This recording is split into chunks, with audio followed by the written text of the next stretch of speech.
Selamat pagi pemirsa. Berita Padang hadir kembali hari ini bersama saya Adini dan sejumlah informasi telah kami siapkan untuk Anda.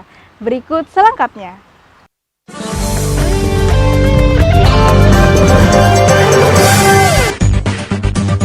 Akses jalan di daerah Malalo yang tertutup akibat longsor yang menghantam daerah itu pada Minggu pagi, pada Senin ini telah bisa dilewati.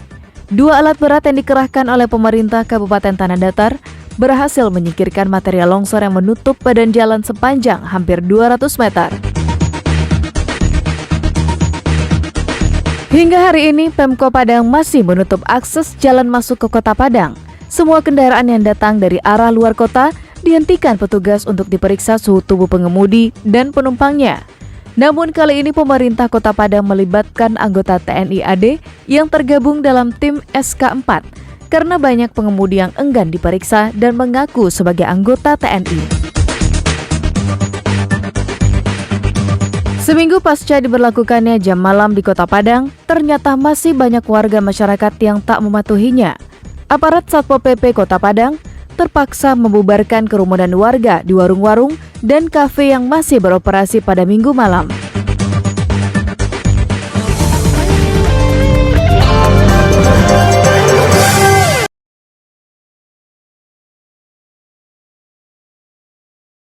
Dua alat berat yang dikerahkan oleh pemerintah Kabupaten Tanah Datar berhasil menyingkirkan material longsor yang menutup akses jalan di Nagari Malalo, tepatnya di Jorong Gugua sekitar 40 km dari kota Batu Sangkar.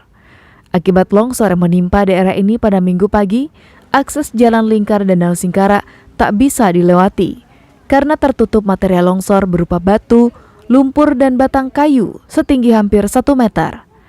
Tak hanya itu, 4 buah rumah warga dipenuhi lumpur dengan ketinggian lebih dari 1 meter. Sedangkan 2 buah rumah lainnya rata dengan tanah dan menimbun penghuninya. Jasad penghuni yang tertimbun ini ditemukan tim SAR pada Minggu siang dan dimakamkan keluarganya pada Minggu sore. Terkait bencana tersebut, pemerintah Kabupaten Tanah Datar tak menetapkan situasi tanggap darurat bencana di Malalo. Pasalnya ruang lingkup, skala dan dampak bencana tersebut tak terlalu besar serta tidak mengganggu aktivitas masyarakat secara keseluruhan.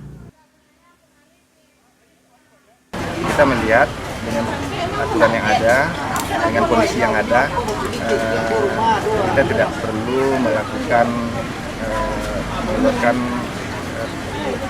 kondisi situasi tanggap darurat bencana. Karena ini secara skalanya tidak terlalu besar dan tidak terlalu mengganggu aktivitas masyarakat, ekonomi masyarakat. Tetapi walaupun dengan kondisi ini kita kehilangan 2 saudara kita, dan ini tentu menjadi pelajaran bagi kita semua. Longsor yang menimpa Nagari Malalo ini merupakan longsor yang kedua kalinya dalam 3 bulan terakhir. Pertengahan Januari lalu, longsor juga menimpa daerah ini. Meski tak ada korban pada waktu itu, namun material longsor menyeret sebuah mobil hingga terbenam ke dasar Danau Singkarak. Sri Louis melaporkan dari Malalo, Kabupaten Tanah Datar.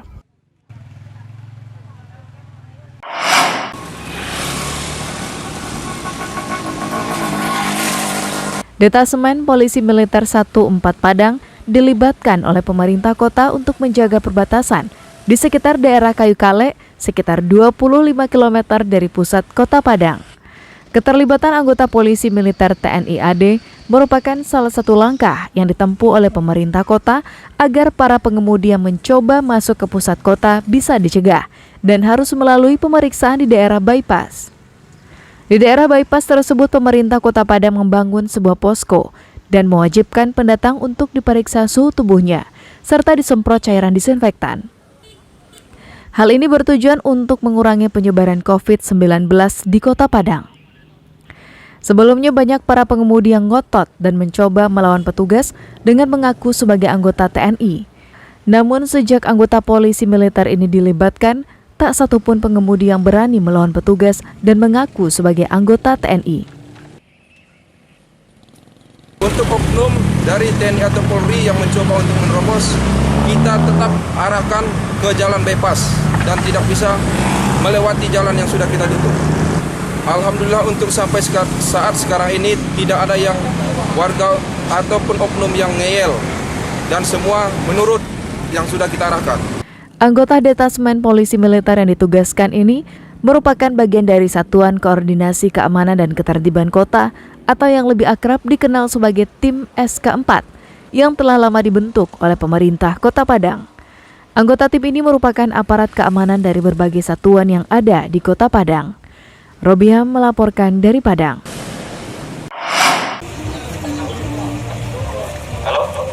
Sejak diberlakukannya pembatasan bepergian keluar rumah pada malam hari bagi warga Kota Padang, ternyata masih banyak warga yang tak mematuhinya.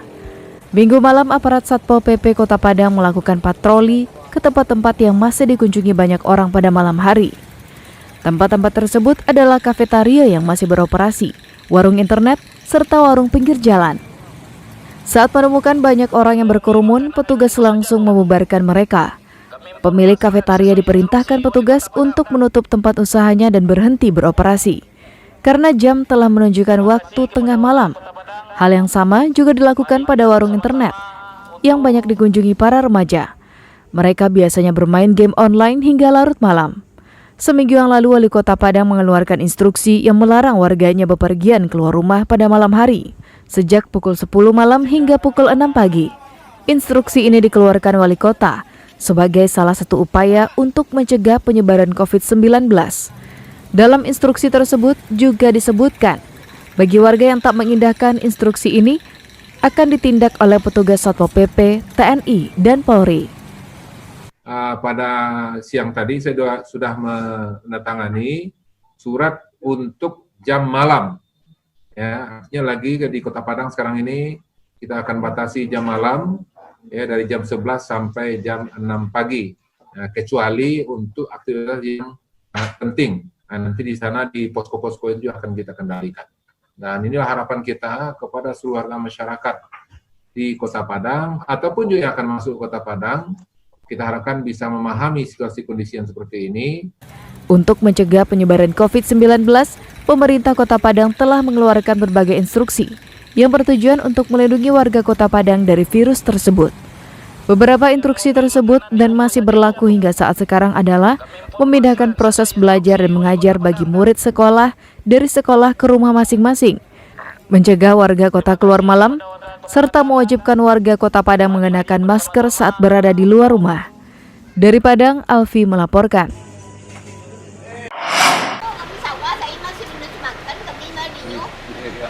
Banyak cara yang dilakukan untuk membantu orang lain. Seorang warga di Darmasraya membagikan sembako kepada warga tak mampu. Uniknya bantuan tersebut diantarkan secara langsung kepada warga yang membutuhkan, sehingga penerima bantuan tak perlu antri untuk mendapatkan bantuan tersebut. Beginilah aksi yang dilakukan oleh salah seorang warga di Darmasraya. Dengan menggunakan kendaraan bak terbuka yang berisikan sembako, warga ini mendatangi rumah-rumah warga yang dianggap tak mampu secara perekonomian. Kepada penghuni rumah, warga tersebut memberikan bantuan 10 kg beras, 2 kg minyak goreng, 1 kg gula, cabai merah, dan mie instan. Pemberian bantuan ini dimaksudkan agar bisa mengurangi beban warga tak mampu terkait kondisi saat sekarang. Sebagian besar warga tak mampu yang diberi bantuan ini berprofesi sebagai pekerja serabutan, pedagang musiman, serta pekerja informal lainnya. Warga yang memberikan bantuan ini sengaja mendatangi warga yang dibantunya agar dirinya bisa melihat secara langsung keseharian warga yang dibantunya itu. Dengan demikian, bantuan yang diberikannya tepat sasaran dan diterima oleh pihak yang membutuhkan. Kepedulian kita sebagai pengusaha lokal di Nagari Sungai Dare, sekarang kan sedang terjadi wabah penyakit COVID dan virus COVID. Jadi mungkin perekonomian banyak yang tidak jalan apa segala macam, sekolah diliburkan, banyak keramaian juga sudah dilarang kan sekarang. Ini kita bagian terhadap warga yang perekonomian terdampak langsung. Harapan ke depan semoga wabah ini cepat selesai dan semoga kita semua bisa kembali beraktivitas seperti biasa. Apa yang dilakukan warga Darmasraya ini barangkali bisa dicontoh oleh warga lainnya, saling berbagi di tengah situasi yang serba sulit saat sekarang. Meski bantuan yang diberikan tak mempunyai nilai yang banyak jika dirupiahkan, namun bagi warga yang menerimanya, bantuan tersebut sangat besar manfaatnya. Eko Pangestu melaporkan dari Darmasraya.